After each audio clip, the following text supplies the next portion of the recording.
തെന്നാലി രാമൻ കഥകൾ തുടരുന്നു. കൃഷ്ണദേവരായ ചക്രവർത്തിയുടെ മാതാവ് അടിയുറച്ച ഒരു ഈശ്വരഭക്തയായിരുന്നു. തീർത്ഥാടന കേന്ദ്രങ്ങളും ക്ഷേത്രങ്ങളും സന്ദർശിക്കുക അവരുടെ പതിവായിരുന്നു. പ്രായമായപ്പോൾ സഞ്ചാരമൊക്കെ നിർത്തി. എങ്കിലും പുണ്യകർമ്മങ്ങൾ ചെയ്യുന്നതിന് ആ മാതാവ് ഒരു മടിയും കാട്ടിയിരുന്നില്ല. ഒരു നാൾ ആ മാതാവ് ചക്രവർത്തിയോട് പറഞ്ഞു, പഴവർഗ്ഗങ്ങൾ ദാനം ചെയ്യുന്നത് വലിയ പുണ്യമാണ്. എനിക്കായി ഏറ്റവും നല്ല പഴങ്ങൾ കൊണ്ടുവന്ന് തരണം. അമ്മയുടെ ഏത് ആവശ്യവും സാധിച്ചു കൊടുക്കാൻ ചക്രവർത്തി തയ്യാറായിരുന്നു. ഏറ്റവും നല്ല പഴങ്ങൾ ഏതാണ്? ചക്രവർത്തി ആലോചനയായി. രത്നഗിരിയിലെ മാമ്പഴങ്ങൾ പ്രസിദ്ധമാണ്. അവയെ വെല്ലാൻ പറ്റുന്ന മറ്റൊരു പഴവും ലോകത്തിലില്ല. എത്ര സ്വാദാണെന്നോ ആ മാമ്പഴത്തിന്. അതുതന്നെ ആവട്ടെ, ചക്രവർത്തി നിശ്ചയിച്ചു. രത്നഗിരിയിൽ നിന്നും വളരെയധികം മാമ്പഴങ്ങൾ വരുത്തി. ദൗർഭാഗ്യമെന്നു പറയട്ടെ, മാമ്പഴങ്ങൾ കൊട്ടാരത്തിലെത്തിയപ്പോഴേക്കും ചക്രവർത്തിയുടെ മാതാവ് നാടു നീങ്ങിയിരുന്നു. ചക്രവർത്തി ദുഃഖിതനായി. അദ്ദേഹം ബ്രാഹ്മണ ഉപദേഷ്ടാക്കളുടെ ഉപദേശം തേടി. അമ്മയുടെ ആത്മാവിന് ദാനത്തിൻ്റെ പുണ്യം ലഭിക്കണം. അതിനെന്തെങ്കിലും വഴി കണ്ടുപിടിക്കണം, ചക്രവർത്തി അറിയിച്ചു. അങ്ങ് വിഷമിക്കേണ്ട, തീർച്ചയായും അതിനു വഴിയുണ്ട്, ഉപദേഷ്ടാക്കൾ പറഞ്ഞു. അത്യാഗ്രഹികളായിരുന്നു ഉപദേഷ്ടാക്കൾ. ഈ സന്ദർഭം ചക്രവർത്തിയെ മുതലെടുക്കാൻ തന്നെ അവർ തീരുമാനിച്ചു. തിരുമനസേ, മാമ്പഴങ്ങളാണല്ലോ അമ്മ ദാനം ചെയ്യാൻ ഉദ്ദേശിച്ചിരുന്നത്. നമുക്കത് വേണ്ട. അതിനു പകരമായി സ്വർണം കൊണ്ടുണ്ടാക്കിയ മാമ്പഴങ്ങൾ ബ്രാഹ്മണർക്ക് ദാനമായി കൊടുത്താൽ മതി. പരേതയുടെ ആത്മാവിന് നിത്യശാന്തി ലഭിക്കും, ഉപദേഷ്ടാക്കളുടെ നേതാവ് ചക്രവർത്തിയെ അറിയിച്ചു. ചക്രവർത്തി അതിന് സമ്മതിച്ചു. സ്വർണ്ണ മാമ്പഴങ്ങൾ നിർമ്മിക്കാനുള്ള ഉത്തരവിട്ടു. ദാനത്തിനുള്ള ദിവസവും നിശ്ചയിച്ചു. രാമന്റെ ചെവിയിൽ ആ വാർത്തയെത്തി. എന്തൊരു ദുരാഗ്രഹികളാണിവർ! ദുരാഗ്രഹികളെ ഒരു പാഠം പഠിപ്പിക്കണമെന്ന് രാമൻ നിശ്ചയിച്ചു. അതിനായി രാമന്റെ അടുത്ത ശ്രമം. അടുത്ത ദിവസം രാമൻ ഉപദേഷ്ടാക്കളെ ചെന്നു കണ്ടു. അല്ലയോ ബ്രാഹ്മണ ശ്രേഷ്ഠരെ, എൻ്റെ അമ്മയുടെ ശ്രാദ്ധ ദിവസം അടുത്തിരിക്കുന്നു. ചക്രവർത്തിയുടെ മാതാവിൻ്റെ ശ്രാദ്ധ ദിവസം തന്നെയാണ് എൻ്റെ അമ്മയുടെയും ശ്രാദ്ധം. കൊട്ടാരത്തിൽ സ്വർണ്ണ മാമ്പഴങ്ങൾ ദാനം ചെയ്യുന്നുണ്ടല്ലോ. എനിക്കും എന്തെങ്കിലും ദാനം ചെയ്യണമെന്നുണ്ട്. നിങ്ങളെല്ലാവരും കൊട്ടാരത്തിൽ നിന്നും എൻ്റെ വീട്ടിലും വന്ന് ദാനം സ്വീകരിക്കണമെന്ന് അപേക്ഷിക്കുന്നു. ഉപദേഷ്ടാക്കൾ സസന്തോഷം സമ്മതിച്ചു. നിശ്ചയിച്ച ദിവസമെത്തി. ഉപദേഷ്ടാക്കളുടെ സന്തോഷത്തിന് അതിരില്ലായിരുന്നു. നല്ല കോളുള്ള ദിവസം. ചക്രവർത്തിയുടെ കയ്യിൽ നിന്നും ഉപദേഷ്ടാക്കൾ സ്വർണത്തിൽ തീർത്ത മാമ്പഴങ്ങൾ ദാനമായി വാങ്ങി. കൊട്ടാരത്തിൽ നിന്നും അവർ രാമന്റെ ഗൃഹത്തിലെത്തി. എന്താണാവോ രാമൻ ദാനമായി തരുന്നത്? വിലപിടിപ്പുള്ള എന്തെങ്കിലും സാധനമായിരിക്കും, ഓരോരുത്തരും മനസ്സിൽ പറഞ്ഞു. രാമൻ സന്തോഷത്തോടെ അവരെ സ്വീകരിച്ചു. ബ്രാഹ്മണർ ഒരു കാര്യം ശ്രദ്ധിച്ചു. കുറേ ഭൃത്യന്മാർ ചുട്ടുപഴുത്ത കമ്പികളുമായി അവിടെ നിൽക്കുന്നു. എന്തിനാണാവോ? വല്ല കർമ്മവും കാണുമെന്നവർ ഊഹിച്ചു. രാമൻ ബ്രാഹ്മണരോടായി പറഞ്ഞു, ബ്രാഹ്മണരെ, എൻ്റെ അമ്മ കടുത്ത വാതരോഗിയായിരുന്നു. അതുമൂലം അമ്മ വളരെ വേദനയും അനുഭവിച്ചു.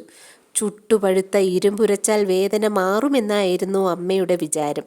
പക്ഷേ വിധി അനുവദിച്ചില്ല. പഴുപ്പിച്ച ഇരുമ്പ് ദേഹത്തിൽ വയ്ക്കുന്നതിന് മുമ്പ് അമ്മ മരണമടഞ്ഞു. അമ്മയുടെ ആത്മാവ് ഗതി കിട്ടാതെ അലയുകയാണെന്ന് ഞാൻ മനസ്സിലാക്കുന്നു. അമ്മയുടെ ആഗ്രഹം നിങ്ങളിൽ കൂടി സാധിക്കണമെന്ന് എനിക്ക് നിർബന്ധമുണ്ട്. രാമൻ എന്തോ ആംഗ്യം കാണിച്ചു. ഭൃത്യന്മാർ ചുട്ടുപഴുത്ത കമ്പികളുമായി ബ്രാഹ്മണരുടെ നേരെ എത്തി. ബ്രാഹ്മണർ തിരിഞ്ഞോടി. പക്ഷേ വാതിൽ പുറത്തു നിന്ന് ബന്ധിച്ചിരുന്നു. മഹാബ്രാഹ്മണർക്കു പറ്റിയ അബദ്ധം പറയാനുണ്ടോ? അവർ വാവിട്ട് അലറി വിളിച്ചു. രാമൻ തങ്ങളെ കെണിയിൽ വീഴ്ത്തിയിരിക്കുന്നു. ചക്രവർത്തിയിൽ നിന്നു കിട്ടിയ സ്വർണമാമ്പഴം മുഴുവൻ അവർ രാമന് കൊടുത്തു. രാമൻ സ്വർണമാമ്പഴവുമായി നേരെ കൊട്ടാരത്തിലെത്തി. ചക്രവർത്തി വിവരങ്ങളെല്ലാം അറിഞ്ഞിരുന്നു. ചക്രവർത്തി രാമനെ അഭിനന്ദിച്ചു. തിരുമേനി, അവിടുത്തെ ഖജനാവ് ഈ സ്വാർത്ഥർക്ക് വേണ്ടിയുള്ളതല്ല, പ്രജകളുടെ നന്മയ്ക്കു വേണ്ടിയുള്ളതാണ്. രാമൻ തല ഉയർത്തിപ്പിടിച്ചുകൊണ്ട് ചക്രവർത്തിയോട് പറഞ്ഞു. രാമന്റെ ഉയർച്ചയിൽ പലർക്കും അസൂയയുണ്ടായി. അതിൽ പ്രധാനി രാജപുരോഹിതനായിരുന്നു. പിന്നെ കുറേ ബ്രാഹ്മണരും. എങ്ങനെയെങ്കിലും രാമനെ ഒരു പാഠം പഠിപ്പിക്കണം. അവർ തീരുമാനിച്ചു. അതിനായി ഒരു പദ്ധതി അവർ ആസൂത്രണം ചെയ്തു. രാമനെ രാജപുരോഹിതന്റെ അനന്തരാവകാശിയാക്കാൻ നിശ്ചയിച്ച വിവരം രാമനോട് പറയുക. അതിന് ചില മതകർമ്മങ്ങൾ നടത്തണമല്ലോ. ശംഖമുദ്രയും ചക്രമുദ്രയും ദേഹത്ത് പതിപ്പിക്കുക എന്നൊരു കർമ്മമുണ്ടെന്ന് പറയണം. അതിന് രാമൻ സമ്മതിക്കാതിരിക്കില്ല. അപ്പോൾ ലോഹമുദ്ര തീയിൽ പഴുപ്പിച്ച് രാമൻ്റെ മുതുകിൽ അമർത്തി വെക്കുക. രാമൻ ശരിക്കും വേദന കൊണ്ട് പുളയും. അതിനുശേഷം ആലോചന നടത്തുന്നതായി ഭാവിക്കണം. അതായത് രാജവിദൂഷകന് രാജപുരോഹിതനാകാൻ യോഗ്യതയുണ്ടോ എന്നറിയാൻ. ഒടുവിൽ രാമന് അതിന് യോഗ്യതയില്ലെന്ന തീരുമാനത്തിൽ എത്തിച്ചേരണം. രാമന് എന്താണ് ലഭിക്കുക? മുദ്രയുടെ പാടും മാനനഷ്ടവും. രാജപുരോഹിതൻ രാമനെ കണ്ട് അറിയിച്ചു. രാമ, എന്നെയും നിങ്ങളെയും സംബന്ധിച്ച് ഞാനൊരു തീരുമാനമെടുത്തു. ഇനി നിങ്ങളുടെ സമ്മതം കിട്ടിയാൽ മതി. രാജപുരോഹിതന്റെ സ്വഭാവം രാമന് നന്നായി അറിയാം. ഇതിലെന്തോ ചതിയുണ്ടെന്ന് രാമൻ ഊഹിച്ചു. എന്നിട്ടും തികഞ്ഞ ഭവ്യതയോടെ രാമൻ ചോദിച്ചു, ഓഹോ, അങ്ങനെയോ? എന്താണ് ആ തീരുമാനം? രാമ, നിങ്ങളിപ്പോൾ വിദൂഷകൻ മാത്രമാണല്ലോ. പക്ഷേ നിങ്ങളുടെ കഴിവ് വെച്ചു നോക്കുമ്പോൾ നിങ്ങൾക്ക് ആ സ്ഥാനം മാത്രം പോരാ. നിങ്ങളെ എൻ്റെ കാലശേഷം രാജപുരോഹിതനാക്കാൻ ഞാൻ ആഗ്രഹിക്കുന്നു. അവിടുന്ന് എന്നിൽ അർപ്പിച്ചിരിക്കുന്ന വിശ്വാസത്തിന് ഞാൻ നന്ദി പറയുന്നു. എന്നാണാവോ ഇതിലേക്കുള്ള കർമ്മങ്ങൾ നടക്കുക? എൻ്റെ ജീവിതത്തിലെ ഏറ്റവും ധന്യമായ നിമിഷത്തിലായിരിക്കണം അത്. ആ ചടങ്ങ് ഗംഭീരമാക്കണം. രാമൻ അതിവിനയത്തോടെ പറഞ്ഞു. അടുത്ത വെള്ളിയാഴ്ച രാവിലെയാണ് ശുഭമുഹൂർത്തം. എൻ്റെ ഗൃഹത്തിൽ വെച്ചാണ് കർമ്മങ്ങൾ നടക്കുക. തീർച്ചയായും ആ സമയത്ത് ഞാൻ എത്തും, രാമൻ പറഞ്ഞു. രാജപുരോഹിതന് സന്തോഷമായി. ഇത്തവണ വെട്ടിലായത് തന്നെ. ഇതിലെന്തോ ചതിയുണ്ട്. ഇനി അതെന്താണെന്നറിയണം. ഗൂഢസംഘത്തിലെ ആരെയെങ്കിലും വശത്താക്കി കാര്യങ്ങൾ അറിയണം. ഗൂഢസംഘത്തിൽ സോമയാഞ്ജലി എന്നു പേരായ ഒരുത്തനുണ്ടായിരുന്നു. അയാൾ വല്ലാത്ത സാമ്പത്തിക ഞെരുക്കത്തിലായിരുന്നു. ഭാര്യ പൂർണ്ണ ഗർഭിണിയും. അയാളുടെ കയ്യിലാകട്ടെ ഒറ്റ കാശുപോലുമില്ല.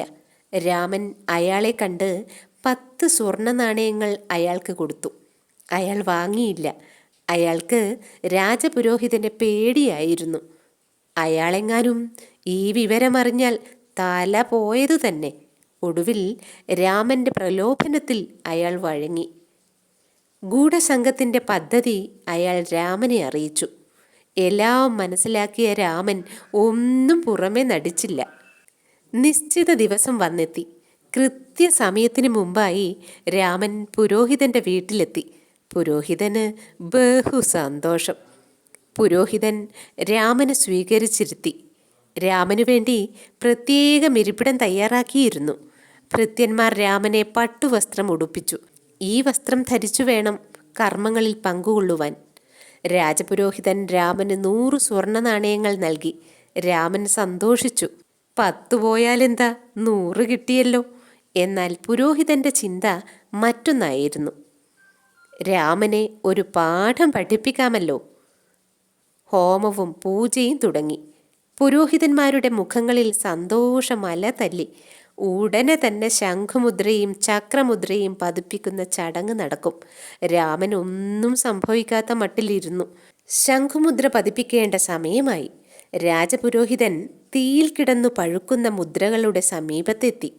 രാമൻ ചാടി എഴുന്നേറ്റ് ഉറക്കെ ചിരിച്ചുകൊണ്ട് പറഞ്ഞു, അങ്ങെനിക്ക് 100 സ്വർണ്ണ നാണയങ്ങൾ തന്നു. ഇതിൽ 50 എണ്ണം തിരിച്ചെടുത്തോളൂ.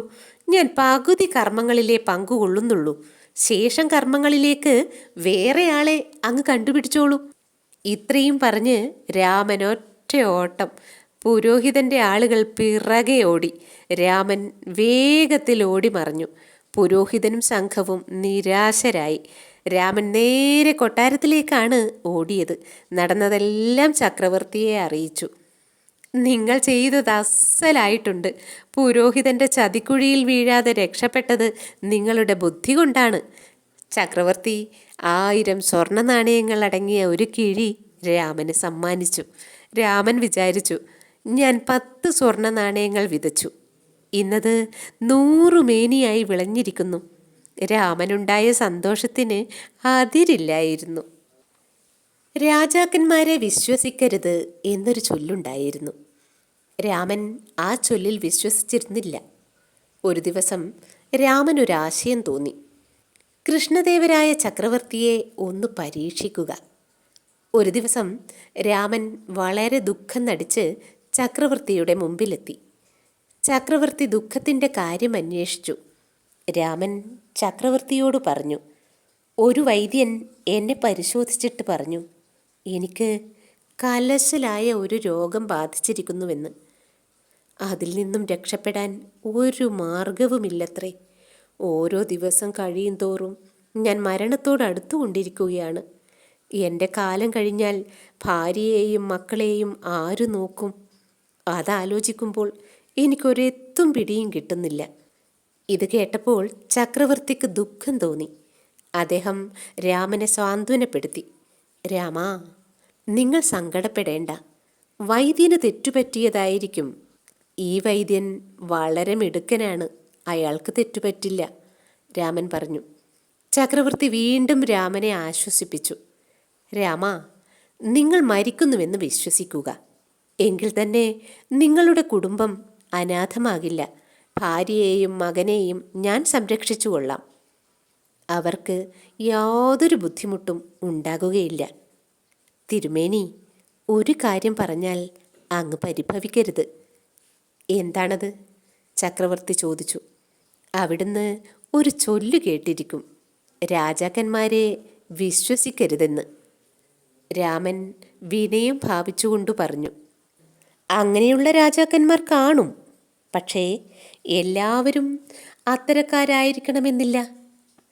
തീർച്ചയായും നിങ്ങളുടെ കുടുംബത്തെ ഞാൻ സംരക്ഷിക്കും, ചക്രവർത്തി ഉറപ്പിച്ചു പറഞ്ഞു. വളരെ നിശബ്ദനായി രാമൻ എല്ലാം കേട്ടുനിന്നു. കുറേ ദിവസങ്ങൾ കഴിഞ്ഞു. നാട്ടിലാകെ ഒരു വാർത്ത പരന്നു, തെനാലി രാമൻ മരിച്ചുപോയി എന്ന്. മഹാകഷ്ടമായി എല്ലാവരും പറഞ്ഞു. രാമൻ മരിച്ചതായുള്ള വാർത്ത കൊട്ടാരത്തിലുമെത്തി. എന്നാൽ ആ വാർത്ത സത്യമായിരുന്നില്ല. രാമൻ ഒരു കുസൃതി പ്രയോഗിക്കുകയാണ് ചെയ്തത്. രാമൻ മരിച്ചെന്ന വാർത്ത പരത്തിയതും അയാൾ തന്നെ. രാമൻ ഒരു വലിയ പെട്ടിയിൽ കയറി കിടപ്പായി. പണമിട്ട് പൂട്ടുന്ന പെട്ടിയായിരുന്നു അത്. എന്നിട്ട് ഭാര്യയ്ക്കൊരു നിർദ്ദേശം കൊടുത്തു. ചക്രവർത്തിയുടെ ആൾക്കാർ വരാനിടയുണ്ട്. ഈ പെട്ടി വേണമെന്ന് അവർ പറയും. നീ അത് കൊടുത്തേക്കണം. പെട്ടിയുടെ താക്കോൽ കയ്യിലുണ്ടല്ലോ. നീ ആദ്യം പെട്ടി പൂട്ടണം. എന്നിട്ട് താക്കോൽ മുദ്ര വെച്ചിട്ട് അവർക്ക് കൊടുക്കണം. ചക്രവർത്തിയുടെ സേവകരിൽ കുറേ പേർക്കൊക്കെ രാമൻ്റെ മരണവാർത്ത ആഹ്ലാദം പകർന്നു. ഒരു ശല്യം അവസാനിച്ചല്ലോ എന്നതായിരുന്നു അവരുടെ ചിന്ത. രാമൻ കാരണം ചക്രവർത്തിക്ക് പലപ്പോഴും അവരോട് നീരസം തോന്നിയിട്ടുണ്ട്. അവരെല്ലാവരും കൂടി ചക്രവർത്തിയെ സമീപിച്ചു പറഞ്ഞു, രാമൻ മരിച്ചത് ഒരു വിധത്തിൽ നോക്കിയാൽ നന്നായി. അയാൾ മഹാകള്ളനും സൂത്രശാലിയുമായിരുന്നു. തിരുമേനി അറിയാതെ അയാൾ വളരെ പണം സമ്പാദിച്ചിട്ടുണ്ട്. അതെല്ലാം അയാൾ ഒരു പെട്ടിയിലാക്കി സൂക്ഷിച്ചിരിക്കുകയാണ്. ആ പണം മുഴുവൻ അങ്ങ് പൊതുഭണ്ഡാരത്തിലേക്ക് കണ്ടുകെട്ടണം. രാജസേവകരുടെ വാക്കുകൾ ചക്രവർത്തി വിശ്വസിച്ചു. രാമൻ്റെ പണപ്പെട്ടി കൊണ്ടുവരാൻ ചക്രവർത്തി ആജ്ഞാപിച്ചു. ഭൃത്യന്മാർ രാമൻ്റെ വീട്ടിൽ ചെന്ന് പണപ്പെട്ടി താങ്ങിയെടുത്ത് കൊട്ടാരത്തിൽ കൊണ്ടുവന്നു. രാമൻ്റെ ഭാര്യ കൊടുത്ത മുദ്രവെച്ച താക്കോൽ ചക്രവർത്തിക്ക് കൊടുത്തു. പെട്ടിക്കു നല്ല ഭാരമുണ്ടായിരുന്നു. ഹോ, കള്ളൻ ശരിക്കും വെട്ടിച്ചുണ്ടാക്കിയ പണമാണിത്. ഏതായാലും അടുത്ത തലമുറയ്ക്ക് ഉണ്ണാൻ പറ്റില്ല. ഇങ്ങനെ ഭൃത്യന്മാരുടെ ചിന്തകൾ പല വഴിക്ക് തിരിഞ്ഞു. സേവകന്മാർ ചുറ്റും കൂടി നിന്നു. ചക്രവർത്തി പെട്ടി സൂക്ഷിച്ചു നോക്കി. പെട്ടിയുടെ വലിപ്പവും ഭാരവും കണ്ടപ്പോൾ ചക്രവർത്തി അമ്പരന്നു പോയി. രാജസേവകർ പറഞ്ഞത് ശരി തന്നെ. ദൈവാനുഗ്രഹം കൊണ്ട് അവൻ്റെ ജീവിതം അവസാനിച്ചു കിട്ടിയല്ലോ. ചക്രവർത്തിക്ക് ആശ്വാസമായി. അദ്ദേഹം താക്കോലെടുത്തു പെട്ടി തുറന്നു. പെട്ടിക്കകത്തു നിന്ന് രാമൻ പുഞ്ചിരിയോടെ എഴുന്നേറ്റു വന്നു. കണ്ടു നിന്നവർ അന്ധാളിച്ചു പോയി. നിങ്ങൾ മരിച്ചില്ല അല്ലേ? ഇതും നിങ്ങളുടെ പതിവ് കുസൃതിയായിരുന്നോ? ചക്രവർത്തി ചോദിച്ചു. തിരുമേനി, ഇതൊരു കുസൃതിയല്ല, പരീക്ഷണമായിരുന്നു. ഈ പരീക്ഷണത്തിലൂടെ ഒരു കാര്യം എനിക്ക് ബോധ്യമായി: രാജാക്കന്മാരെ വിശ്വസിക്കരുതെന്ന്. അങ്ങേപ്പോലൊരു രാജാവ് എൻ്റെ കുടുംബത്തെ സംരക്ഷിക്കുമെന്ന സമാധാനത്തോടെ ആയിരിക്കും ഞാൻ മരിക്കുകയെങ്കിൽ എന്തൊരു മൗഢ്യമാകുമായിരുന്നു. രാമൻ്റെ വാക്കുകൾക്ക് മുന്നിൽ ചക്രവർത്തിക്ക് തല കുനിക്കേണ്ടി വന്നു.